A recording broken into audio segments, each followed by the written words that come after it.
Madame Dubé, avec le vieillissement de la population, il y a une formule de cohabitation de logements à laquelle vous avez pensé ou que vous voulez développer, qui est celle du jumelage, donc entre des jeunes étudiants et des personnes plus âgées. Pouvez-vous nous en parler davantage? Oui, c'est ça. C'est qu'actuellement, il y a beaucoup de personnes âgées qui voudraient... J'aime pas le personne âgée. On va parler des aînés, OK? Il y a plein de gens qui n'aiment pas nécessairement ça non plus, mais bon. Disons, il y a plein d'aînés qui voudraient rester dans leur maison, être autonomes, mais qui auraient besoin, qui se sentent insécures ou qui ont de la difficulté à vivre seuls ou qui auraient besoin des fois de menus services. D'un autre côté, il y a les étudiants qui voient leurs frais de scolarité augmenter à chaque année. Et il y en a vraiment une grande proportion qui travaillent. Même parmi mes étudiants, des fois, il y a des étudiants qui travaillent 15, 20, 30 heures par semaine en poursuivant leurs études. Donc, c'est pas la meilleure façon de réussir des études, là. Maintenant, la formule, c'est ceci, c'est qu'une personne aînée qui a une maison, mais qui a une chambre ou un espace, pourrait prêter cet espace-là, échanger cet espace-là, si vous voulez, contre des menus services par un étudiant ou une étudiante. Là, pour le moment, nous, on est en train de faire une étude de faisabilité à Rimouski. Il y a Fatia Soumaré, qui est une étudiante de 3e année en psychosociaux, qui est en train de faire une étude, sondage, rencontre des aînés, rencontre des étudiants. Elle rencontre aussi des responsables d'organismes ou des membres d'organismes pour voir est-ce qu'il y a des besoins, est-ce qu'il y a des intérêts à ce niveau-là dans la société à Rimouski.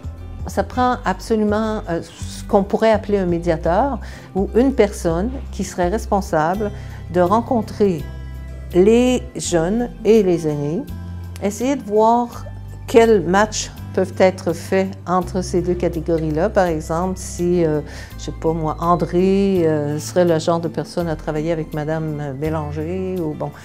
Donc, ça va être vraiment important que cette personne-là ait les compétences, les capacités d'identifier les besoins des deux personnes, les intérêts des deux personnes et de les aider à négocier un contrat.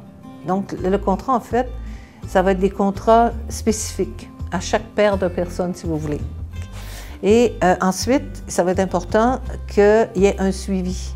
De ne pas juste laisser, parce qu'une grande inquiétude, on a rencontré le maire, on a rencontré le directeur général de la ville de Rimouski, qui pour le moment ne collaborent pas encore avec nous, mais ils ne sont pas fermés à plus tard, parce que ça entre dans leur politique.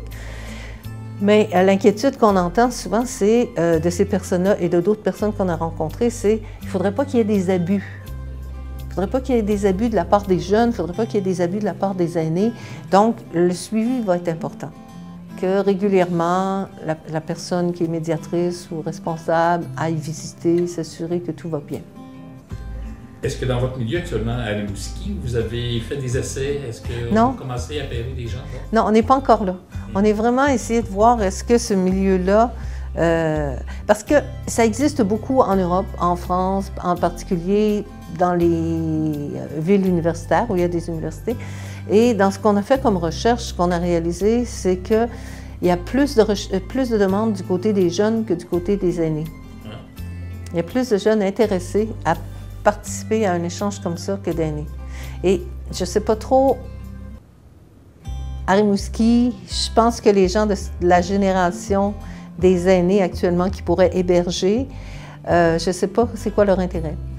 On est vraiment intéressé à voir parce que moi, je pense que cette génération-là, on a beaucoup envie d'être tout seul, on ne veut pas être dérangé, ça fait que je ne sais pas, on va voir. Pour le moment, il y a une étudiante au bac en psychosociaux, une étudiante de 3e année qui est une finissante, qui est en train de faire son stage de 3e année avec nous sur le projet. Donc, elle est en train encore, pour le moment, là, de rencontrer des étudiants à l'Université du Québec à Rimouski, de rencontrer des personnes âgées, des responsables d'organisations et tout. Elle doit nous remettre son projet, ou en tout cas son rapport, dans les semaines qui viennent. À partir de là, on va voir la faisabilité de la chose, à partir des intérêts des gens. Actuellement, donc, vous essayez de trouver des pistes dans votre milieu à Rimouski, mais est-ce qu'il y a d'autres régions qui seraient intéressées à recevoir ce genre de programme? Oui, ben, je sais que la nouvelle, ou en tout cas, la nouvelle a été lancée dans les médias avant qu'on ait terminé notre projet, là. Donc, il y a des gens qui en ont entendu parler, justement, au Nouveau-Brunswick, ou quelqu'un de Lévis qui en a entendu parler. Donc, il y a des gens un peu partout qui trouvent cette idée-là vraiment intéressante puis qui auraient le goût de travailler à la mettre en œuvre dans leur milieu.